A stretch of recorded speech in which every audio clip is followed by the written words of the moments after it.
Hello my dear friends, and welcome back to another Star Wars video. It is I coming at you once again, your favourite galactic hostess, Star Wars Meg. So we have a couple of interesting rumours that have popped up, but we're going to begin with more official news, and this concerns Star Wars in 2026.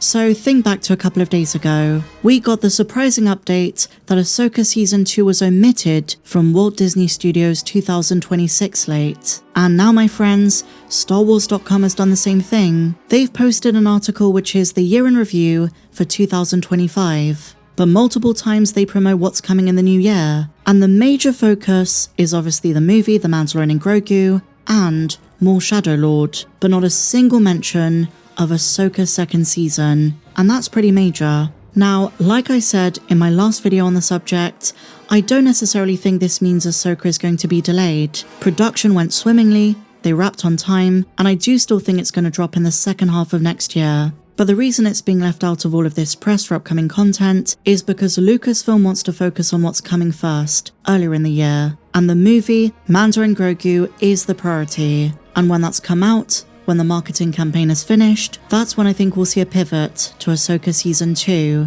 So it's not been good news for Ahsoka, but I do have something that might lift your spirits. As we approach this Christmas season, a behind the scenes still has leaked online, and this shows the stunt doubles for Sabine and Ahsoka. They don't show the full picture, but we do learn two massive things. Ahsoka's head tails, her montrals are significantly longer, and as I reported in April of 2025, Sabine's hair has grown. And it's dyed a much lighter shade of pink. I know Sabine is artistic, but who knew there was hair dye on Peridea?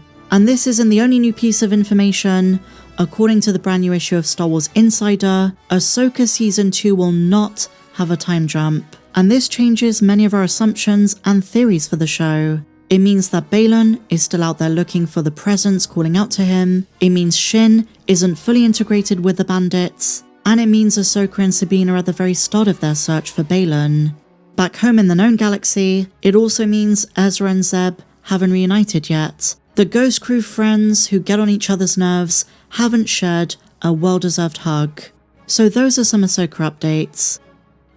But the interesting thing for me is that this article on StarWars.com puts so much emphasis on Maul Shadow Lord, and they're teasing huge updates in the very near future at the start of 2026. We know the comic run's coming in March, so I think this is going to be an April or May release, and we now have a new official synopsis. It doesn't reveal too much, but at this point, any breadcrumbs are welcome. They say this: for 20 years, Lucasfilm Animation has reached beyond the bounds of storytelling and deepened our understanding of this vast galaxy far, far away. Next up in 2026, the animated series Maul Shadow Lord will mark the return of the ever-elusive Maul. Shadow Lord will explore Maul's quest for power in the gritty and merciless underworld following the aftermath of Order 66. Very much a description reminiscent of what was revealed at Star Wars Celebration in Japan, but it is a unique description, and they mention Order 66. We know the show is set a year after the Clone Wars, and we know there are multiple Force users. Not just Maul himself, but a mysterious Twi'lek. And because they mention Order 66, was she once a Jedi Knight? Maybe a Jedi Padawan? Now under the wing of Maul, and maybe turned to the dark side? As Sam Witwer teases, the theme of conflict is going to be central in this show. And ever since The Bad Batch came to an end, I've really missed a mainline Star Wars animated project.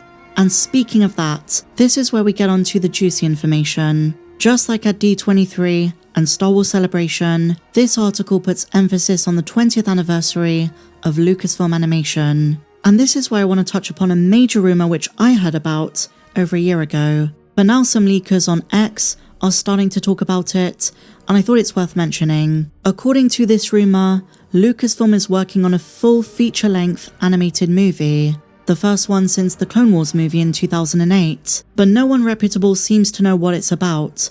All they've heard is Lucasfilm is developing a full animated film, not a TV show for Disney+, a movie. Not sure if it's going to be just for streaming, or if they're going to release it in the cinema, but this has been in the works since 2023. And a couple of people I've spoken to said they were very surprised when Lucasfilm didn't unveil it at Celebration, maybe at the next one. but leakers have also heard that a remake of A New Hope in anime form is also in development. And I don't know if there's any overlap between these two projects, but I assume they're separate, because I believe for the movie, they're going for the 3D style, the Clone Wars style of animation. Now granted, wild Star Wars rumours are a dime a dozen, but the animated movie is something that keeps coming back. Now I put my hands up and I say I don't know any specifics. I can't tell you if this is set in the Dark Times, or the sequels, or the Mandoverse, but I can vouch for one specific person who's been saying this for the best part of a year and a half. So there might be something to this. And interestingly enough, if you go back and look at some of the rumours for animated shows around 2021 and 2022, in some way, shape or form those did come to fruition, but not in the same form they were initially reported. For instance, we heard about Tales of the Bounty Hunters, and that became Tales of the Underworld, about Cad Bane and Asajj Ventress. There was also a rumour of a Crimson Dawn project, and I assume that could be absorbed by Maul Shadow Lord. Other rumoured projects are Tales of the Clones and Tales of the Sith. I would say it's a safe bet we do get another Tales of season sometime in the next couple of years, but the animated movie is something that they might be holding on to. Maybe something to be announced in 2027 at the next celebration in LA. But speaking of Star Wars movies, my friends, we do have another major update from Lucasfilm. This isn't on StarWars.com, this is from Star Wars Japan. They've provided 2 brand new descriptions for the Mandalorian and Grogu, and again, the wording might provide something of a hint for what's to come. And they say this: Grogu, an orphan of the same species as the great Jedi Knight Yoda. Jedi Knight? He's a bloomin' master, the Grandmaster. Anyway, who is taken in by the Mandalorians. He is mischievous and a glutton. As he is still a child, he cannot speak, and although he's unable to use it freely, he possesses great hidden powers of the Force, which has made him a target of the remnants of the Imperial Army. And although the wording is pretty cool, I do think it's still very generic, and it goes back to that theory that they're trying to do a reset. But what would be interesting is that, after the client's death, and after what happened with Pershing and Moff Gideon, there are other remnants who are still out for Grogu's blood. And for Din, they say this: after losing his parents at a young age, he was recruited into a strict warrior group. Following his clan's strict code under the motto "This is the way," he abandoned his name, donned armor and a helmet, and became a lone bounty hunter, operating without revealing his true face to others. He never gave up, no matter the situation. So, just a few tidbits today, guys. I hope you enjoyed this video. A little bit of info for Ahsoka, Maul, and now the Mandalorian and Grogu. Share your thoughts in the comments down below, guys. And if you enjoyed this one, please be sure to give me a big fat thumbs up, subscribe if you're new, and may the Force be with you always.